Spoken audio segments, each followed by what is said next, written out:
राग रंग से परे होकर रंग जाना ही होली है। जीवन में राग रंग की बहुत अहमियत है। इनके बिना जीवन न केवल सूना बल्कि बेमजा भी हो जाता है। फाल्गुन के महीने में ही जीवन और प्रकृति में उल्लास छाने लगता है, जो होली पर अपने चरम पर होता है। होली न सिर्फ बाहर से बल्कि भीतर से भी रंग जाने की सीख देती है। सृष्टि महज एक खेल है और राग रंगों का फाल्गुन के महीने में यह खेल अपने चरम पर होता है। प्रकृति के मनोहारी व लुभावने रूप को निहार कर जीवों के भीतर राग हिलोरे लेने लगता है। ये भीतर ही की हिलोरे जब बाहर प्रकट होती हैं तो उत्सव का रूप ले लेती हैं और रंगों का पर्व होली मनाया जाता है। रंगों में तीन रंग सबसे प्रमुख हैं, लाल, हरा और नीला। इस जगत में मौजूद बाकी सारे रंग इन्हीं तीन रंगों से पैदा किए जा सकते हैं। जो रंग सबसे ज्यादा आपका ध्यान आपकी ओर खींचता है वह है लाल रंग, क्योंकि सबसे ज्यादा चमकीला लाल रंग की है। मानवीय चेतना में अधिकतम कंपन लाल रंग ही पैदा करता है। जोश और उल्लास का रंग लाल ही है। आप कैसे भी व्यक्ति हों, लेकिन अगर आप लाल कपड़े पहनकर आते हैं तो लोगों को यही लगेगा आप जोश से भरपूर हैं, भले ही आप हकीकत में ऐसे ना हो। इस तरह लाल रंग के कपड़े आपको अचानक जोशीला बना देती हैं। देवी चैतन्य का नारी स्वरूप इसी जोश और उल्लास का प्रतीक है। उनकी ऊर्जा में भरपूर कंपन और उल्लास होता है।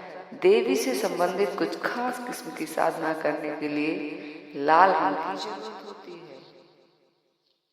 नीला रंग सबको समाहित करके चलने का रंग है। आप देखेंगे कि इस जगत में जो कोई भी चीज बेहद विशाल और आपकी समझ से परे है उसका रंग आमतौर पर नीला है, चाहे वह आकाश हो या समुद्र। जो कुछ भी आपकी समझ से बड़ा है वह नीला होगा, क्योंकि नीला रंग सबको शामिल करने का आधार है। कृष्ण के शरीर का रंग नीला माना जाता है। इस नीलेपन का मतलब जरूरी नहीं है कि त्वचा का रंग नीला था। हो सकता है वे श्याम रंग के हों, लेकिन जो लोग जागरूक थे उन्होंने उनकी ऊर्जा के नीलेपन को देखा और उनका वर्णन नीले वर्ण वाले के तौर पर किया। कोई चीज आपको काली प्रतीत होती है, इसकी वजह यह है कि यह कुछ भी परावर्तित नहीं करती, वह सब कुछ सोख लेती है। अगर आप लगातार लंबे समय तक काले रंग के कपड़े पहनते हैं और तरह तरह की स्थितियों के संपर्क में आते हैं तो आप देखेंगे कि आपकी ऊर्जा कुछ ऐसे घटने बढ़ने लगेगी कि वह आपके भीतर के सभी भावों को सोख लेगी और आपकी मानसिक हालत को बेहद अस्थिर और असंतुलित कर देगी। लेकिन अगर आप किसी ऐसी जगह हैं जहाँ एक विशेष कंपन और शुभ ऊर्जा है तो वहाँ पहनने के लिए सबसे अच्छा रंग काला है, क्योंकि ऐसी जगह से शुभ ऊर्जा ज्यादा से ज्यादा आत्मसात होती है। सफेद यानी श्वेत दरअसल कोई रंग ही नहीं है। कह सकते हैं कि अगर कोई रंग नहीं है तो वह श्वेत है, लेकिन साथ ही श्वेत रंग में सभी रंग होते हैं। जो लोग आध्यात्मिक पथ पर हैं और जीवन के तमाम दूसरे पहलुओं में भी उलझे हैं, वे अपने आसपास से कुछ बटोरना नहीं चाहते। वे जीवन में हिस्सा लेना चाहते हैं, लेकिन कुछ भी इकट्ठा करना नहीं चाहते। आप इस दुनिया से निर्लिप्त होकर निकल जाना चाहते हैं। सुबह सुबह जब सूर्य निकलता है तो उसकी किरणों का रंग केसरिया होता है, या जिसे भगवा गेहुआ या नारंगी रंग भी कहते हैं। जब आप यह रंग पहनते हैं तो लोग जान जाते हैं कि वह सन्यासी है। भगवा या गेरुआ रंग आज्ञा चक्र का रंग है और आज्ञा ज्ञान प्राप्ति का सूचक है। जो लोग आध्यात्मिक पथ पर होते हैं वे उच्चतम चक्र तक पहुंचना चाहते हैं, इसलिए वे इस रंग को पहनते हैं।